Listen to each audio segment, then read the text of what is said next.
राधा स्वामी, राधा स्वामी।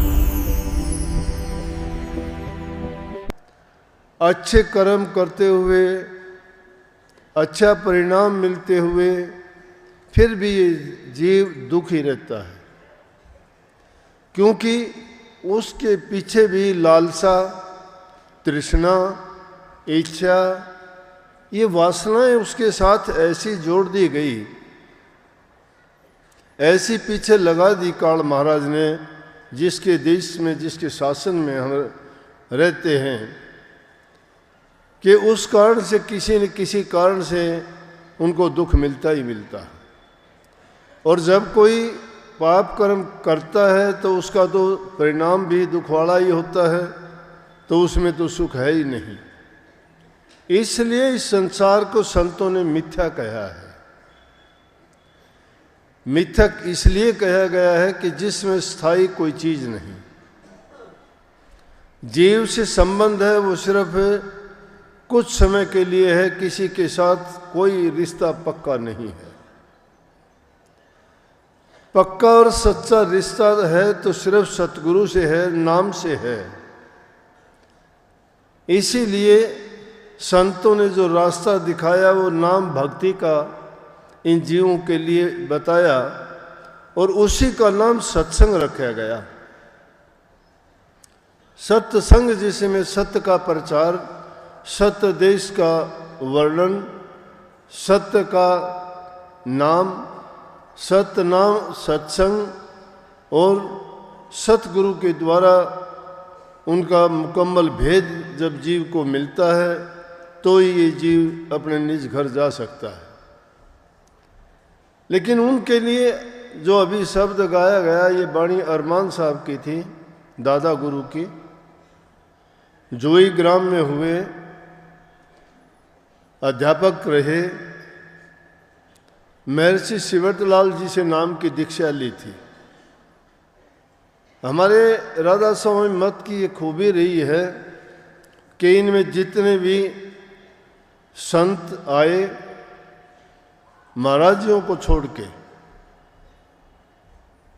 उन्होंने दुनियादारी की विद्या की डिग्रियां प्राप्त की, लेकिन इन विद्याओं से ऊपर जो प्राविद्या है, जिसको जो इन किताबों में, ग्रंथों में कहने सुनने में नहीं आती, वो पराविद्या है, वो ज्ञान है जिसको कहा गया और ज्ञान सब ज्ञानड़ी और ब्रह्म ज्ञान सो ज्ञान।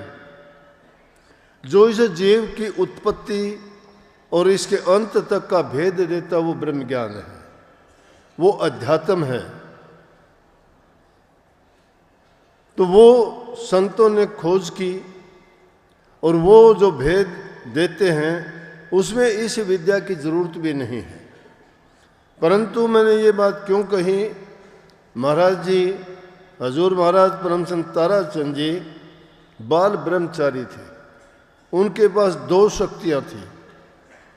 सबसे बड़ी ताकत ब्रह्मचर्य की होती है। एक तो ब्रह्मचर्य की ताकत थी, दूसरे उनके भक्ति की, नाम भक्ति की शक्ति थी। तो उनको इन विद्याओं की जरूरत ही नहीं थी। ऐसे संतों को सवते संत कहा जाता है, जो दुर्धाम से आते हैं और जीवों को अपने साथ लगा के सत्य का भेद दे के उनके निज देश में पहुंचाते हैं। तो अरमान साहब ने जो वाणी लिखी उसमें अभ्यास की बात कही गई। अभ्यास का जिक्र, अभ्यास किसी चीज का भी करोगे, जिस चीज में भी आप दक्षता प्राप्त करना चाहते हो, योग्यता प्राप्त करना चाहते हो, तो उसके लिए बार बार उसका अभ्यास करते हो। यहाँ अभ्यास का मतलब है नाम का अभ्यास। नाम भक्ति का अभ्यास कहते हैं।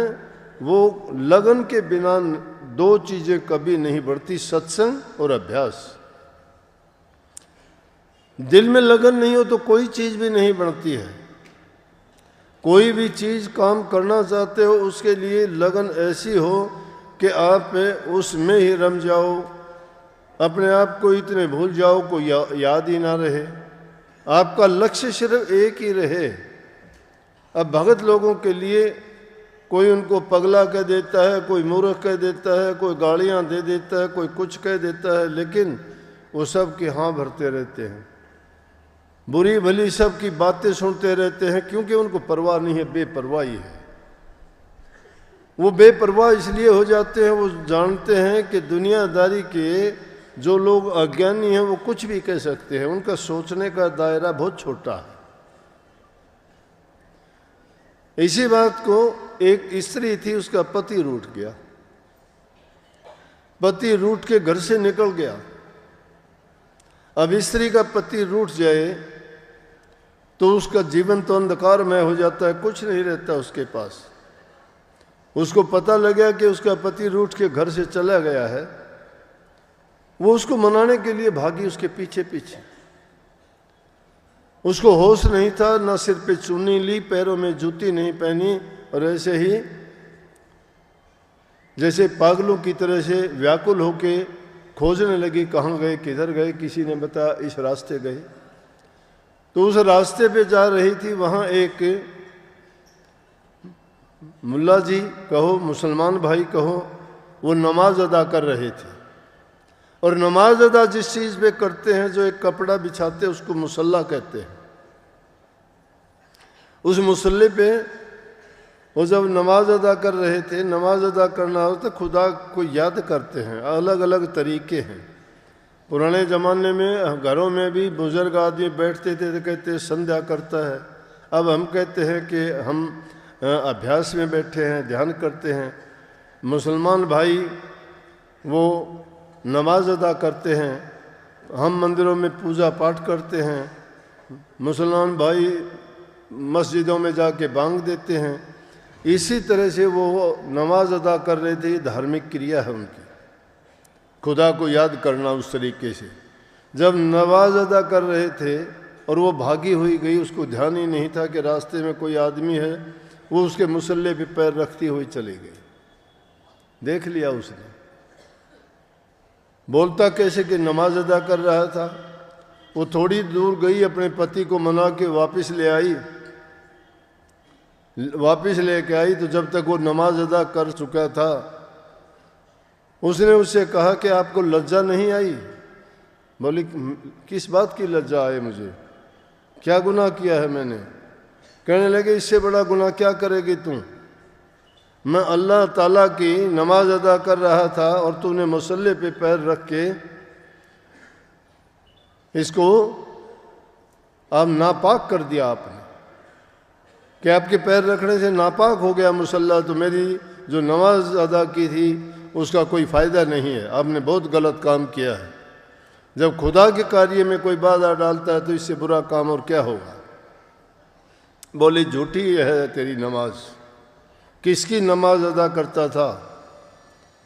अगर नमाज अदा करता तो तेरा ख्याल ध्यान कैसे पता लग गया कि मैं इस पर पैर रख के गई?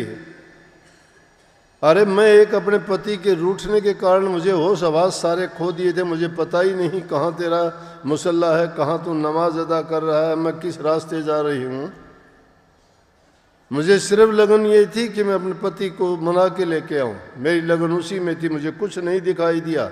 इसके लिए आप मुझे कुछ भी कहो, मैंने जानबूझ के ऐसा नहीं किया, इसलिए मैं इसकी सजावार नहीं हूँ।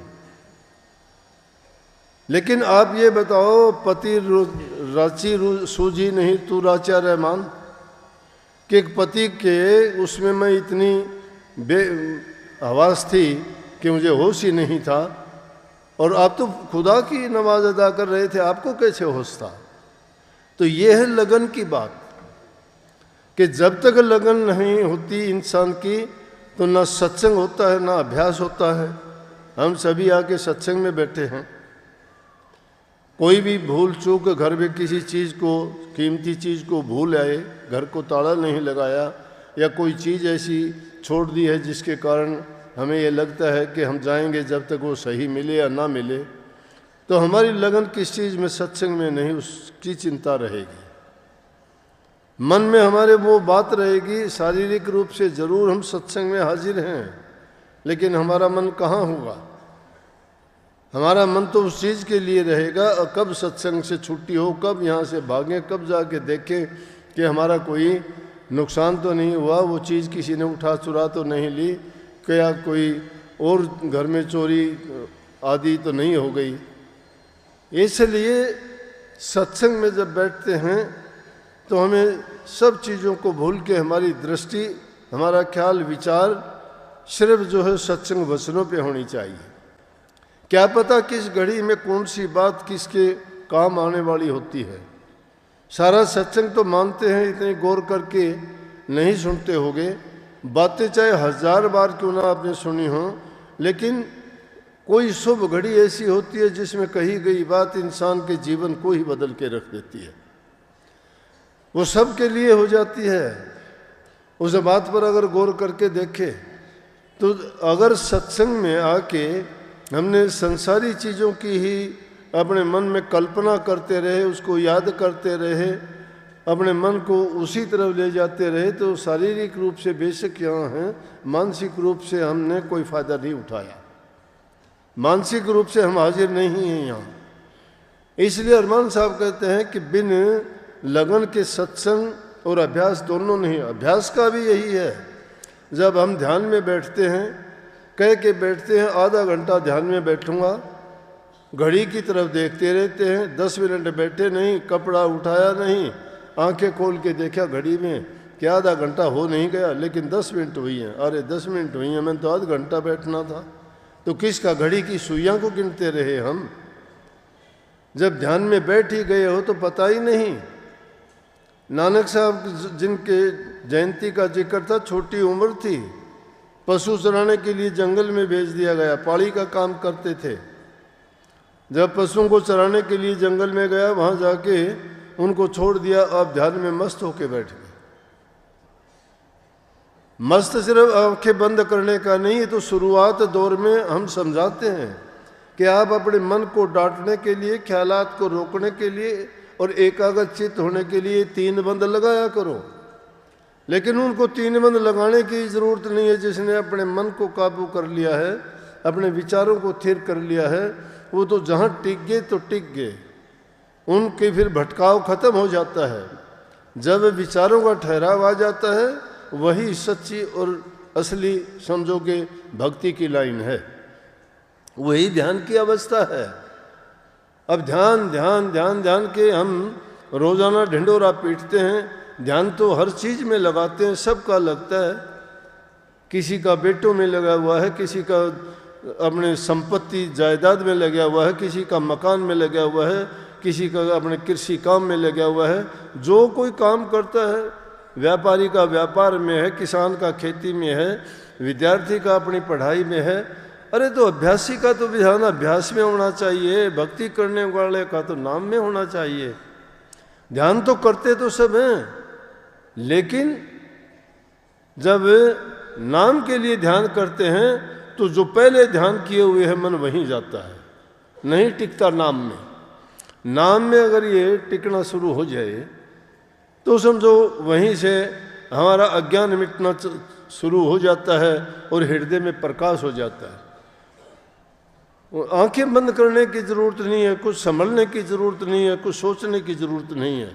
जब उसके चिंतन में आप बैठ गए तो उससे शक्तिशाली चीज़ है क्या, उससे प्यारी चीज़ क्या है प्रभु से। इसका मतलब उसको हमने कुछ माना ही नहीं है, उस शक्ति को हम समझे ही नहीं हैं। अगर समझ जाएंगे तो उसकी खोज के लिए जो निकले ना, उन्होंने सारी दुनियादारी की चीज़ों को अलविदा कह दिया। ना उन्होंने खाने पीने की कोई परवाह की, ना उन्होंने लत्ते कपड़ों की परवाह की, ना उन्होंने कहीं अपने ऐसे आराम की परवाह की। वो तो मस्ती में रहे अपने, उस नाम में जब रम गए तो रम गए। नानक साहब ने जाके खेत में पशुओं को छोड़ दिया और एक जगह बैठ के चिंतन करने लगे, पता ही नहीं पशु कहाँ गए, किसके खेत में कितना क्या नुकसान किया। पड़ोसियों ने आके उनको सामने, उनके पिताजी के सामने कहा कि आपका लड़का तो मूर्ख है, हमारे सब खेत उजाड़ दिए। कहने लगे, उसने जब पूछा कि अरे नानक ये क्या किया तूने। कालू राम जी उनके पिताजी थे, बोले कि क्या किया, कि इनके खेत क्यों उजाड़ दिए। बोला मैंने तो किसी के नहीं। बोला कि आपके जो चराने के लिए गया था उनके खेतों में चर के आए, सब बर्बाद कर दिया। कहने लगे झूठ बोलता है, बोला कि चलो आपको दिखाते हैं। उनके पिताजी को ले जाके दिखाया तो खेत उसी तरह से लहरा रहे थे और वो सब झूठे हो गए। अरे जब उसको सर्वशक्ति मान के ध्यान में जब लगते हो, वो किसी की उधार नहीं रखता। हमारे विश्वास डगमगाया हुआ है। हमने अपना मन, अपने ख्यालात, अपनी सोच, अपना सब कुछ दुनियादारियों को दे रखा है। ऊट पटांग चीजों में हमने अपने ख्याल जोड़ रखे हैं। प्रभु में तो ख्याल जोड़ा ही नहीं। अगर उसमें हम ख्याल जोड़ देंगे, वो किसी का कर्ज रखता नहीं है। वो तो उसको वैसा ही फल देता है जैसा कर्म करता है। अब जब अभ्यास करते हो तो ये गौर करना चाहिए, ध्यान करना चाहिए, वही हमारे जीवन के सुधार की रूपरेखा है। अब दिमाग में तो दूसरी चीजें भरी हुई है। जिस चीज का जैसा ख्याल करोगे वैसा ही होगा। माया में करोगे माया का ख्याल हो जाएगा, त्याग का करोगे त्यागी बन जाओगे। अरे हमसे अच्छे तो वो लोग हैं जो इन चीजों का नाटक करते हैं, ड्रामा करते हैं। वो लोग दिखावे के लिए भेष धारते हैं, लेकिन उसके साथ अन्याय नहीं करते, न्याय करते हैं। किस तरह से न्याय करते हैं कि एक बार एक बहुरूपिया था, वो अनेक रूप बना के घूमता था। जैसे अब भी गाँव में कई बार आते हैं, कभी शिव जी का रूप बना लिया, कभी हनुमान का बना लिया, कभी और राक्षस का बना लिया, कभी पागल का बना लिया। वो ऐसे उसी तरह का अपना कपड़े या लत्ते उनको पहनते हैं, वैसा ही लिबास पहन के अपने चेहरे पे ऊट पटांग सी चीज़ें, राक्षस का हो तो राक्षस जैसी, देवता का हो तो देवता जैसी, पुलिस का हो तो पुलिस जैसी, चोर का हो तो चोर और डकैत जैसी, वैसे ही वेशभूषा, वैसे ही सारे क्रियाकलाप करते हैं और देखने में भी असली लगते हैं। एक बार एक जाके राजा से कहने लगा, उसका काम चला नहीं। राजा साहब से गुहार लगाई कि जी मेरा काम नहीं चलता है, खाने पीने के लिए मेरे पास कुछ भी नहीं है। तो राजा लोग अपनी प्रजा की संभाल करते हैं। राजा उन्हीं को कहते थे, अपनी प्रजा को हर प्रकार की जो सहायता करते थे, वो दयालु, कृपालु और बड़े लोगों के उपकार करने वाले राजा को बड़ो इज्जत और सम्मान मिलता था। क्यों? वो प्रजा की भलाई के काम करते थे। राजा ने देखा गरीब आदमी है, कहने लगा भाई तू काम क्या करता है? बोला जी मैं तो बहुरूपिया हूँ। बोला तो भाई मुझे भी बहुरूपिया तो कोई सांग दिखा। बोला जी किस चीज़ का सांग दिखाऊं? कहने लगा कि महात्मा का तू मेरे को बना के देखा। कहने लगे जी ठीक है, मैं महात्मा का रूप धार के और आपको दिखाऊंगा कभी मौका लगेगा तो। राजा ने उसको कुछ दे के विदा किया। राजा से वायदा किया था, कुछ दिन के बाद उसने क्या सोचा, महात्मा का रूप बनाया। जाके नगरी के बाहर उसने अपना धूना लगा दिया और वहाँ जाके एकदम ऐसा त्यागी महात्मा बन के बैठ गया। अगर कोई जाके कुछ देता तो खा लेता, नहीं देता तो किसी से मांगता नहीं, कुछ नहीं कहता, बोलता नहीं। कोई भेंट पूजा ले जाके देता तो उसको वापस दे देता कि ले जाओ अपने। थोड़े ही दिन में इतनी ख्याति फैल गई, कहने लगे बड़ा एक ऐसा त्यागी महात्मा आया है, ना किसी का कुछ लेता है, अब भक्ति में लीन रहता है 24 घंटे। और ऐसा त्यागी तो हमने कभी देखा ही नहीं। कोई भेंट पूजा कोई स्वीकार नहीं करता, कोई तोहफा वगैरह किसी से नहीं लेता। वो तो ऐसा भक्त है जिस पर दृष्टि डाल दे वो निहाल हो जाता है। अब लोगों का अपना विश्वास होता है, ये अगर पत्थर को भी पूजने लग जाता है तो पत्थर में भी ये उनसे हासिल कर लेता है जो चाहता है, जो सोचता है। वो पत्थर तो उसको नहीं देता, उसका अपना आत्मविश्वास देता है। आत्म शक्ति को जो जागृत कर लेता है तो उसका आत्मविश्वास जब जागृत हो जाता है, उसकी सभी इच्छाएं, सभी कामनाएं पूरी होती है।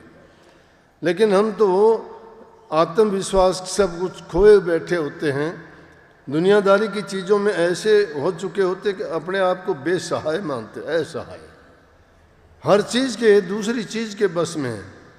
हमारी इच्छाएं कभी पूरी नहीं होती, इसलिए ये कल्पना ही नहीं की जा सकती कि हम कभी उस शक्ति को हासिल कर सकते हैं।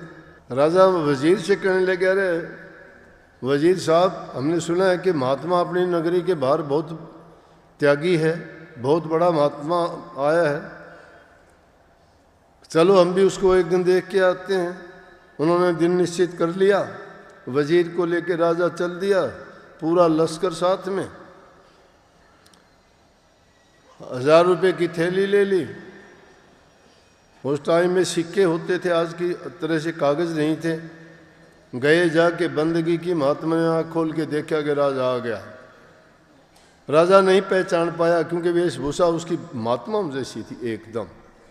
जाके 1000 रुपये की थैली रख दी, उसको इशारा कर दिया, बोला राजन ये हमारे काम की नहीं है, ये ले जाओ, हमें नहीं चाहिए।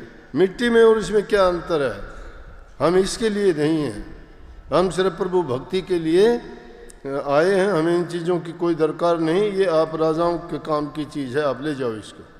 राजा बड़ा प्रसन्न हुआ कि बहुत त्यागी है भाई। राजा ने भी प्रशंसा की। चला गया राजा। उसके दूसरे ही तीसरे दिन बहरूपिया राजा के दरबार में उपस्थित हुआ और जाके राजा से कहने लगा, बादशाह सलामत, इनाम दो मुझे। बोला तो आपको किस चीज़ का इनाम दूं? कि जी आपको मैंने जो महात्मा का रूप धर के दिखाया। कौन सा महात्मा का रूप? महात्मा तो मैंने देखा यहाँ पे, हमारी नगरी के बाहर आया है, उसको जाके देखो तू कैसा महात्मा का रूप। बोला जी वो मैं ही था। बोला तू ही था? राजा हैरान हो गया। कहने लगा मैंने 1000 रुपये की थैली तेरे को दी थी, तू उसको रख लेता फिर। बोला कि मेरे महात्मा के रूप को बट्टा लगता, महात्मा का जो मैंने रूप बना रखा था उसको बट्टा लगता, उसको महात्मा के नाम पर ये धब्बा मैं नहीं आने देता था कि महात्मा ऐसे होते हैं, इसलिए मैंने स्वीकार नहीं किया। बोला कि अब तू थोड़े से पैसे मांगता है, वही रख लेता। बोला नहीं, इसलिए जो त्याग करते हैं और प्रभु का नकली रूप भी धरते हैं, उनकी भी संभाल जब होती है और हम वास्तव में उसकी भक्ति करते हैं, ढोंग करते हैं कि हम नाम का अभ्यास करते हैं, सुनी सुनाई बातों का जिक्र करते हैं, थकते ही नहीं। इधर से सुन ली, उधर से सुन ली, किताबों से देख ली, और उन बातों को, देखी सुनी बातों को बड़ा जोर शोर डंके की चोट पे कहते हैं। करनी करते नहीं, बिना करनी के उन चीज़ों को कैसे, मिथ्या बातों को हम परोसते हैं, उन बातों का असर कैसे होगा। इसलिए ज़रूरी है कि अभ्यास करें, अभ्यास करें, एकाग्रचित्त होकर करें, पूरा त्याग और समर्पण के साथ करें। और उनके साथ सबसे ज़रूरी चीज़ जो है वो है गुरु को समर्पित हो जाना। गुरु को समर्पित हुए बिना आज तक दुनिया में कोई भी कामयाब नहीं हुआ। रामकृष्ण भी 3 लोक के धनी होते हुए उनको भी गुरु धारण करने पड़े थे, चाहे वो 3 लोक के धनी थे, अवतारी पुरुष थे, अनेक प्रकार की शक्तियाँ, 16 कला भरपूर आए, लेकिन फिर भी गुरु धारण करना पड़ा। तो बात थी यहाँ कि आदमी जब ध्यान में, अभ्यास में बैठता है तो कैसे विचलित हो जाता है। विचलित करने वाली संसार की जो चीज़ें हैं वो माया द्वारा रचित हैं, और माया और छाया एक जैसी होती है। माया कहीं रुकती नहीं, छाया कहीं नहीं रुकती है। अब छाया के पीछे हम भागते हैं। दर्पण में आप देखो, आपको मुंह दिखाई देगा, आपका रूप दिखाई देगा, और भी चीज़ आसपास की होंगी उस दर्पण में दिखाई देंगी, तो क्या उन चीज़ों को आप पकड़ सकोगे? ऊँची दृष्टि वहाँ से हटाई तो हट जाएगी, वो है ही नहीं पकड़ने वाली। ये रूप है उस छाया का और उस माया का। ये माया उसी प्रकार से है जिसको पकड़ने के लिए तो भागे भागे फिरते हैं, लेकिन वो मिलती नहीं है, वो असली नहीं है, वो नकली रूप है। असल रूप तो संतों की भक्ति में है, नाम भक्ति में है। सच्चे मन से जो करते हैं, दुनियादारी के पद प्रतिष्ठा मिल जाएंगे, धन दौलत मिल जाएगी, ये तो माया का तो ऐसा है कि जिस प्रकार से कही गई है न कि उसमें तो इतनी शक्ति है, वो मिलते ही पागल बढ़ा देती है। कनक कनक ते 100 गुणी मादकता अधिकाए, वह खाए बोरात और वो पाए बोरात।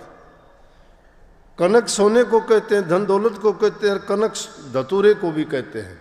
धतूरा नशा करता है, लेकिन कहते हैं कि धतूरे से भी ज़्यादा नशा तो माया का होता है। और वो माया का नशा कैसा होता है कि मिलते ही पागल हो जाता है। धतूरा का तो पान करना पीना पड़ता है, जब कहीं जाके अंदर में असर करता है, और वो तो जो ही हाथ में आती है मिलती है उसी टाइम से उसको बस डामाडोल कर देती है। उस माया का खेल और रूप यही है। आदमी अहंकारी हो जाता है, उसको ये होश ही नहीं रहता मैं क्या करता हूँ। वो फिर वो प्रभु की भक्ति के नज़दीक कैसे जा सकता है। एक किसी अमीर घर में कोई काम करती थी औरत, तो उस सेठ कहो, उस सेठ के घर में औरत थी, उसने उस नौकरानी को, काम करने वाली को कहा, कहने लगी बेटी जवान हो गई है, कोई ना कोई आप और घरों में भी काम करने जाती हो, कोई लड़की के लिए योग्य वर देखना बहन। औरतों की आदत होती है आपस में जब मिलती हैं तो अपनी बातें होती हैं वो आपस में कर लेती हैं। कहने लगी आप कई दूसरे घरों में भी जाती हो, अगर हमारी लड़की के योग्य कोई वर हो तो आप तलाश करके बताना। तो वो कहने लगी सोच के, उसी के आंगन में खड़े खड़े कहने लगी बहन मेरा ही लड़का जवान है, उसके साथ आप लड़की की शादी कर दो। बोले तेरी ये हिम्मत, हम अमीर आदमी, तेरी क्या औकात है कि हमारी लड़की के साथ शादी। बहुत उसको भला बुरा कहा, वो सुन के चली गई, गरीब थी क्या कहते। लेकिन जब उसका घर वाला आया तो वो बड़बड़ाती हुई मिली। बोला क्या बात है आज। बोला बात क्या है कि ऐसे इसको मैंने कह दिया कहीं कि बहन कोई लड़का योग्य हो तो आप दूसरे घरों में जाती हो, योग्य लड़का हमारी जाति का, हमारे धर्म का और हमारे लायक के बराबर का लड़का हो तो इस लड़की की शादी कर दे। नहीं बोला तो वो तो कहने लगी कि मेरा लड़का भी ऐसा जवान है, उसके साथ शादी कर दो। आदमी बड़ा समझदार था, कहने लगा कि जब तुम ये बात कर रही थी तो कहाँ खड़ी थी वो, तुम कहाँ खड़े थे। तो आंगन में एक पेड़ था, कहने लगा इस पेड़ की छाया में हम खड़े थे। बोले जगह बताओ मुझे। जाके जगह बताई, कहने लगा इस भूमि के अंदर माया दबी हुई है, बिना माया के ऐसी अहंकारी बात कोई कह नहीं सकता। वो गरीब, उसकी औकात नहीं है। जमीन को खोदा गया तो वहाँ जब देखा तो वहाँ उनको धन दबा हुआ मिला। अरे वो तो चीज़ मिलते ही आदमी की बुद्धि को भ्रष्ट कर देती है कि जब ज़मीन में दबी हुई चीज़ ने भी उसको ये कहने पे मजबूर कर दिया कि एक नौकर अपने मालिक को कहता है कि मेरे लड़के के साथ तेरी लड़की की शादी कर दे। तो इसलिए ये माया का रूप ऐसा है। कबीर माया रूखड़ी दो फल की दातार, खाओ खर्च। अगर ये खाने खर्चने में तो ठीक लगा दे, ये दो फल देती है। और संचित नरक के द्वार, खावे खर्चे तो ये उसको स्वर्ग जैसा एहसास करा देगी, वहाँ पहुँचा देगी। लेकिन अगर इसको संचय करना शुरू कर दे तो बर्बाद कर देगी। खावन खर्चन की भी बात है, खाने खर्चन बड़ा अंतरा। और मन में देख विचार, एक खिलावे साथ को और एक मिलावे छार। खाने खर्चने में भी बड़ा अंतर है। किसके पास है वो अपना अपना भरता है, बाकी का यहीं छोड़ के जाना, साथ किसी के जाना ही नहीं। यहीं छोड़ के जाना है, जो चीज़ यहीं छोड़ के जानी है, उनके लिए इतने बेताब क्यों? उनको दबा दबा के क्यों रखते हो, किस काम आएंगे? नानक साहब रूस चले गए, काबुल कंधार अफगानिस्तान होते हुए रूस में चले गए। रूस में कारो नाम का राजा था। जब उसने जाके देखा तो वहाँ लोग तराई तराई कर रहे, राजा के बारे में उल्ट सुल्ट बोलने लग रहे थे। नानक साहब ने क्या कहा, नानक साहब भी उनकी बात सुन के कि राजा बड़ा क्रूर है, बड़ा वो लोगों को परेशान करता है, प्रजा को तंग करता है। नानक साहब ने भी कहने लगा कि राजा तेरा नाश हो, तू बहुत दुष्ट आदमी है, तू बुरा है, तू प्रजा का हित नहीं करता। अब ऐसे निरंकुश राजा होते थे, उनके जो गुप्तचर थे उनने जाके कह दिया कि कोई दरवेश आया है हिंदुस्तान से और वो आपके बारे में बुरा भला कहता है। वो भी उन लोगों के साथ जो दूसरे लोग कहते हैं उससे भी बुरी बुरी बातें आपके बारे में बोलता है। बोला चलो उसको चल के देखते हैं। तो बात क्या थी, क्यों लोग बुरा भला कहते थे?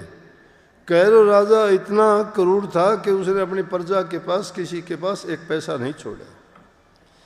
सब का सब उसने अपने पास लूट के भर लिए खजाने। 40 खोज का खजाना भर लिया उसने। लेकिन लोगों की हालत ये थी, किसी को रोटियां नहीं मिलती थी, किसी को कपड़ा नहीं मिलता था, किसी का घर मकान नहीं था, कोई बीमारी रोग से मर रहा था, कोई तड़प रहा था। और लोग इसलिए उसको बड़े, जो उनके मन में आता था वो कहते थे। तो ये बातें जब नानक साहब को पता लगी, कहने लगे भाई ऐसी क्या बात है? बोला जी इतना क्रूर है, इसने किसी के पास एक दमड़ी भी नहीं छोड़ी है। और यहाँ तक कि फिर एक कहानी सुनाई कि उसने डूंडी भी पिटवा दी कि कोई अगर एक सिक्का भी दे देगा तो उसकी, मैं अपनी लड़की की शादी उसके साथ कर दूंगा। अब एक नादान बच्चा था, उसका पिता था नहीं। वो अपनी माँ से कहने लगा कि इस तरह से राजा की लड़की बहुत सुंदर है, राजा ने ये कंडीशन लगाई है कि मुझे एक पैसा चाहिए, एक पैसा मुझे मिल जाएगा तो मैं उसकी लड़की से शादी करूंगा ले जाके। वो माँ जानती थी, बोला कि बड़ा राजा दुष्ट है, अच्छा नहीं है, ये तेरे से पैसा भी ले लेगा और तेरी पिटाई भी करेगा और धक्के देके तुम्हें वहाँ से निकाल देगा, कहाँ की शादी करेगा? इसने किसी के पास कुछ नहीं छोड़ा। बोला मुझे नहीं पता, मुझे पैसा चाहिए। अब ये 3 हट होते हैं, बाल हट, तिरिया हट और राज हट। ये हट कर लेते हैं तो अपना हट पूरा करके मानते हैं चाहे दुनिया उल्ट पुलट हो जाए। राजा हट कर लेगा सब कुछ बर्बाद हो जाए, करेगा। देखे होंगे हट के, कोई जुए में हार गया, कोई लड़ाई करके बर्बाद हो गया, कोई धर्म पराधिक होकर ने अपने सब कुछ बर्बाद किया। राजा के हट थे। तिरिया का हट भी देखा होगा, कहा कि मैं जो से अपने केसों को उसके खून से ही धोऊंगी दुश्मन के, वो हट था। इसी प्रकार से बच्चे का भी हट ऐसा ही होता है। बच्चे को पता नहीं होता, बच्चा तो कह देगा कि इस ऊंट को इस कटोरी में बैठा दो, ऊंट कटोरी में कैसे बैठेगा? लेकिन हट है, नहीं मानेगा वो। अब क्या करोगे उसका? इसी तरह से उसने भी हट कर लिया। माँ थी, माँ अपने बच्चे के लिए कुछ भी कर सकती है। वो सोचने लगी, कहने लगा मुझे नहीं पता, मुझे चाहिए। बोला बेटा जब तेरे पिता गुजरे तो कब्र में रखा गया था एक सिक्का, वो मैं निकाल के लेके देती हूँ। वो उसको दे दिया गया, लेके गया, जाके राजा को दे के कहने लगा ये लो। बोला कहाँ से लाया? उसने सारी कहानी बताई कि मेरे पिता की कब्र से, मरते वक्त कब्र में डालते हैं। उसको पता लगा, राजा ने कह दिया सारी कब्रों को उखाड़ के सबके सिक्के निकाल के लाओ। वो भी उसने सब निकलवा लिया और उसको धक्के दे के पीट के भगा दिया। उसकी माँ की बात सच्ची हुई, रोता पीटता घर आ गया। अब लोग इसी परेशानी में करते थे। लेकिन जब नानक साहब ऐसा करते हुए और उनको बुरा भला कह रहे थे तो वहाँ जाके राजा पहुँचा और पब्लिक के बीच में खड़ा होके जब उसने सुनी तो संत महात्मा डरते नहीं हैं, सच्चे होते हैं, वो सच्ची बात कहते हैं, बेपरवाह होते, परवाह नहीं करते। इसीलिए शब्द भी है कबीर साहब का, संतों के आगे कौन चीज बादशाही। संतों के आगे बादशाही किसकी है? वो डरते नहीं हैं, मौत से ही नहीं डरते। मौत से सारी दुनिया डरती है, संत मौत से नहीं डरते, गले लगाते हैं। कबीर साहब ने कही जिस मरने से जग डरे, मेरे हो आनंद कद मरिए कद पाइए पूर्ण परमानंद। कि उस मौत से तो दुनियादारी के लोग डरते, हम नहीं डरते। हम तो ये चाहते हैं कब वो मौत आए और कब हमें वो पूर्ण परमानंद प्राप्त हो, कब उस प्रभु के चरणों में जाके हम पहुँचें। इसलिए वो डरते नहीं हैं। राजा गया, कहने लगा वो फकीर कहाँ से आया? बोला हिंदुस्तान से। बोला मुझे बुरा भला क्यों कहता है? बोला तू क्रूर राजा है, राजा नहीं है, राजा का फर्ज नहीं जानता है। राजा प्रजा का हितकारी होता है, राजा प्रजा का पिता होता है, राजा उनके सब चीज़ों का प्रबंध करता है, खाने का, लत्ते का, कपड़े का, घर का, मकान का, दुखियों के लिए उन सब उसको उसके ज़रूरत की चीज़ें पूरी करनी चाहिए। तू 40 कोस का खजाना भर के बैठा है, क्या करेगा इसका?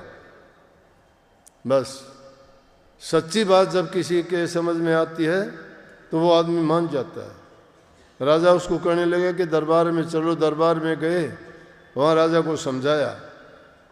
कहने लगा कि जब समझाते समझाते सारी बात होगी तो कहने लगा एक काम करना राजा। बोले क्या? अपनी उसमें से कपड़े में से सुई निकाल के दे दी कि ये सुई मेरे वहाँ भेज देना अगले लोक में, जब मैं आऊँगा जब ले लूँगा। बोले अगले लोक में कोई ले जा सकता है क्या कोई चीज़ है? बोला तू 40 कोस का खजाना कैसे ले जाएगा? और राजा को ज्ञान की ठोकर लगी, समझ आ गई। पूरे शहर में बाजार में जगह जगह पर ढेर लगवा दिए, पूरा खजाना खाली कर दिया कि जिसकी ज़रूरत की चीज़ें हैं वो ले जाओ, यहाँ से फ्री मिलेगी सबको। संत इस प्रकार से दरवाजे खोल देते हैं जीवों के लिए। ये भी काल की जो जेड़ है, इसके दरवाजे खोलने के लिए संत आते हैं। वो उस नाम का ढिंडोरा पीट के उनके अज्ञान मिटा के हृदय में प्रकाश करते हैं। और जब ज्ञान का प्रकाश हो जाता है तो इंसान को समझ आ जाती है। समझ जब तक आती नहीं, परेशानी जाती नहीं। अब अभ्यास नाम ले लेते, अभ्यास नहीं करते। अभ्यास एक दिन में नहीं हो जाता। कई बार तो बातें सुन के हैरान हो जाते हैं उन लोगों की। अरे उनके कर्म देखो, उनका जीवन देखो, उनके रोज़ाना के क्रियाकलाप देखो। और वो लोग कहते हैं कि मैं भजन करता हूँ, मैं अभ्यास करता हूँ। चुगली वो करते हैं, निंदा वो करते हैं, बुराइयाँ वो करते हैं, झूठ वो बोलते हैं, कपट से वो भरे पड़े हैं। किसी के आगे कुछ कहते हैं, दूसरे आगे कुछ कहते हैं। बात पूछो तो वो सतलोक अलग लोक अगम लोक से कम बात नहीं करते हैं। प्रकाश का रूहानी नूरानी और शब्द धुनों की बात करते हैं। कहाँ से होंगे? अगर ध्यान करना है तो ध्यान करने के तरीके सीखो। एक दिन में किसी की सूरत नहीं चढ़ जाती, पूरी जिंदगी आदमी को दाव पे लगानी पड़ती है। सूरत की चाल तो बहुत धीमी है। सबसे पहली चाल कीड़ी जैसी है उसकी। अभ्यास में बैठोगे, कीड़ी चाल क्या है? कीड़ी जिस प्रकार दीवार पर चढ़ती है, 1000 बार गिरती है, 1000 बार फिर चढ़ना शुरू कर देती है। जब अभ्यास में बैठोगे सूरत की चढ़ाई, अपने आप आंखों को ऊपर की तरफ पलट के देखोगे ना, सिर में दर्द हो जाएगा। अभ्यास नहीं है वो। स्वाभाविक रूप से जो तुम्हारा ध्यान लगेगा वो ध्यान होगा। स्वाभाविक रूप से उसमें जो प्रकाश आएगा वो प्रकाश है, वो डिवाइन लाइट है। वो जब कैसा होगा, बार बार गिरोगे, बार बार उस कीड़ी की तरह से। जब वो अगली मंजिल त्रिकुटी के पास जब पहुंचेगी तो उसकी मकड़ी जैसी चाल हो जाएगी। मकड़ी अपने मुंह से तार छोड़ती है, जाड़ा बना देती है, और उसी तार को पकड़ के जहाँ जाना चाहती है वही चली जाती है। जब त्रिकुटी में सुरत पहुँचती है तो उसके बाद इसकी चाल उस मकड़ी की तरह से होती है। ये दाएं बाएं आगे पीछे ऊपर नीचे जा सकती है, आ सकती है। एक दिन में कैसे हो जाएगा ये काम? संतों ने अपने जीवन को इसी काम के लिए पूर्ण त्याग करके, एक प्रकार की आहुति दे के अपने जीवन की, तब इन चीज़ों को हासिल किया, जब प्राप्त किया। और फिर उसके बाद दूसरे मछली की चाल होती है। मछली की चाल होती है उल्ट चढ़ाई। पानी में सीधे भी तैर सकती है और उल्टी भी तैर सकती है। शब्द की डोर के बिना चढ़ नहीं सकती। ये शब्द से ही नीचे उतरी है, शब्द डोर पकड़ के, शब्द डोर को ही पकड़ के ऊपर चढ़ेगी। उन आध्यात्मिक मंडलों में वो डोर जब ऊपर चढ़ती जाएगी तो मछली की चाल हो जाएगी। आगे वो ऊपर भी जाएगी, नीचे भी आ जाएगी। लेकिन चौथी चाल जो होगी वो विहंगम चाल होगी, जिसकी आप लोग साधारण रूप में बात कह देते हो, मेरी सूरज चढ़ गई जी, अब मेरा ध्यान नहीं लगता जी। अरे क्यों झूठ बोलते हो? ध्यान एक बार लग गया तो उसका कैसे हट जाएगा दोबारा? ध्यान जिसका लग गया तो लग गया। जिसने एक बार डिग्री प्राप्त कर ली तो डिग्री तो उसको हासिल होगी।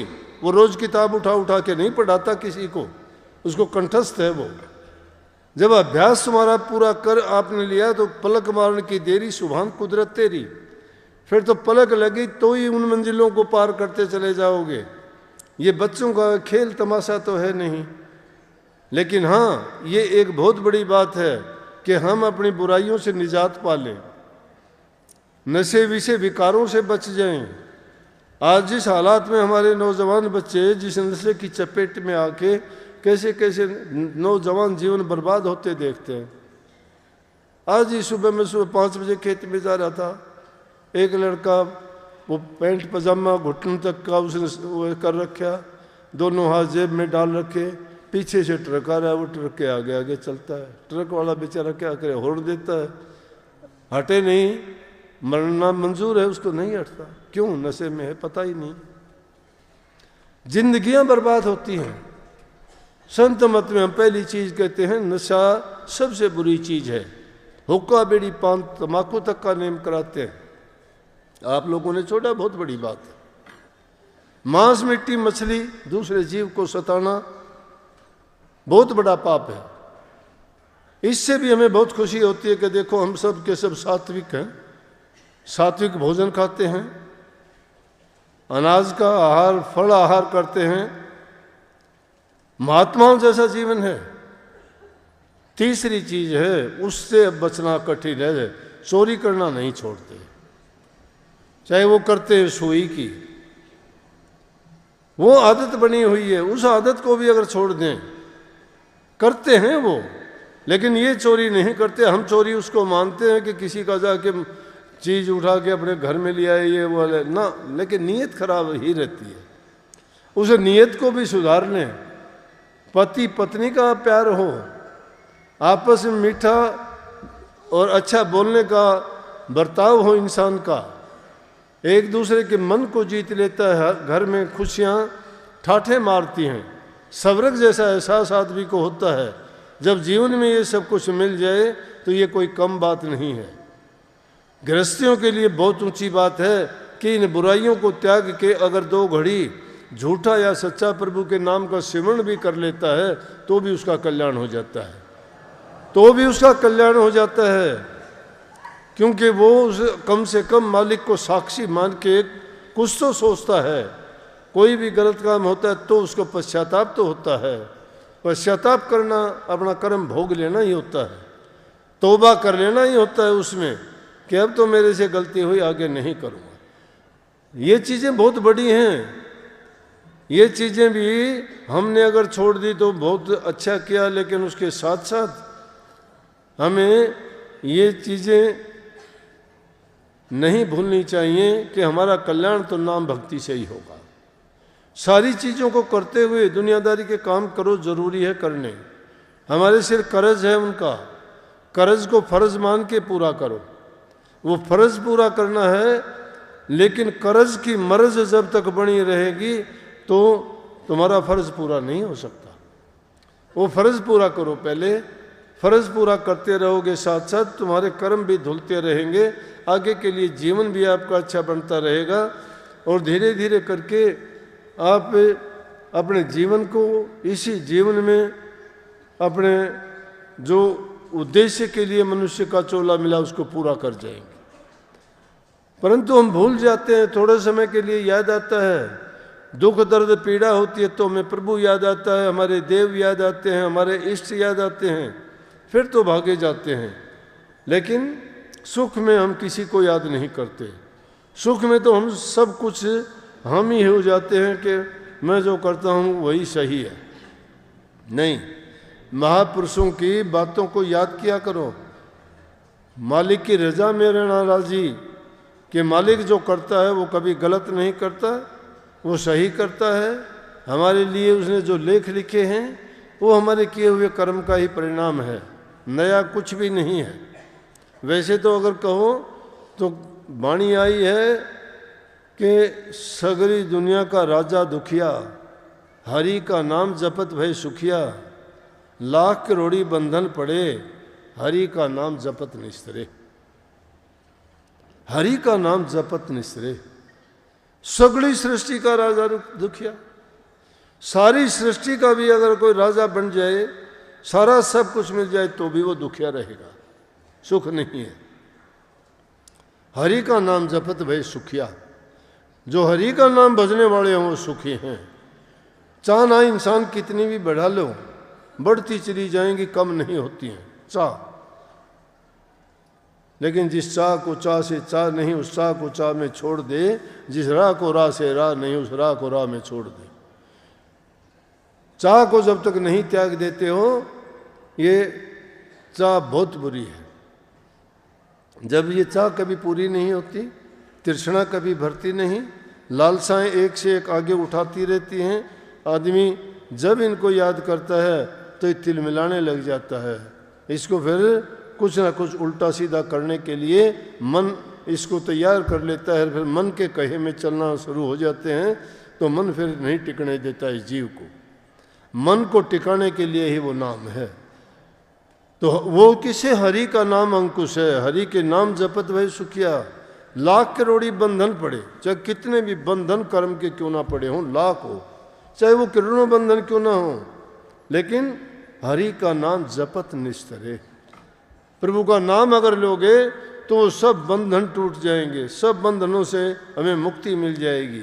मुक्ति की जुक्ति इसलिए नाम में है। नाम हरि का है, हरि का नाम ही गुरु देते हैं। गुरु अपनी आज्ञा, अपना हुक्म, अपना नाम, अपना आदेश यही तो कहते हैं कि भाई नाम का चिंतन किया करो, सुमरण किया करो। चिंता ना किया करो, चिंता बर्बाद करती है, चिंतन रास्ता निकालती है। चिंतन में चर्चा है, चर्चा किसी और की नहीं, चर्चा प्रभु के नाम की करो।